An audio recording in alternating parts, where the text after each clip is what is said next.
ایک دفعہ کا ذکر ہے، ایک خوبصورت جنگل میں ایک ننھی سی چڑیا رہتی تھی جس کا نام چنک تھا۔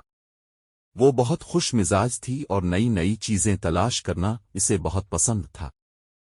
ایک دن الفاڑتی اسے گھاس میں ایک چمکتی ہوئی سنہری چابی ملی۔ چنک حیران ہوئی اور سوچنے لگی کہ آخر یہ کس چیز کی چابی ہے۔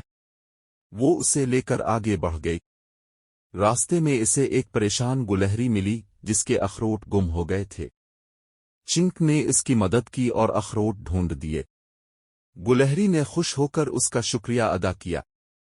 کچھ دور ایک ننھا خرگوش راستہ بھول کر رو رہا تھا۔ چنک نے اسے اس کے گھر پہنچا دیا۔ آگے ایک خوبصورت تتلی مکڑی کے جال میں پھنسی ہوئی تھی۔ چنک نے اسے بھی آزاد کر دیا۔ تتلی خوش ہو کر چنک کو ایک پرانے درخت کے پاس لے گئی جہاں ایک پراسرار دروازہ موجود تھا۔ چنک نے سنہری چابی تالے میں لگائی اور اچانک دروازہ سنہری روشنی کے ساتھ کھل گیا۔ اندر ایک جادوئی باغ تھا جہاں ایک دانا الفالو مسکرا کر بولا، اصل خزانہ سونا نہیں بلکہ دوسروں کی مدد اور مہربانی ہے۔ چنک نے خوشی سے یہ بات سمجھ لی اور واپس اپنے گھر لوٹ گئی۔ اس دن کے بعد پورے جنگل میں سب اسے سب سے مہربان ننھی چڑیا کہنے لگے۔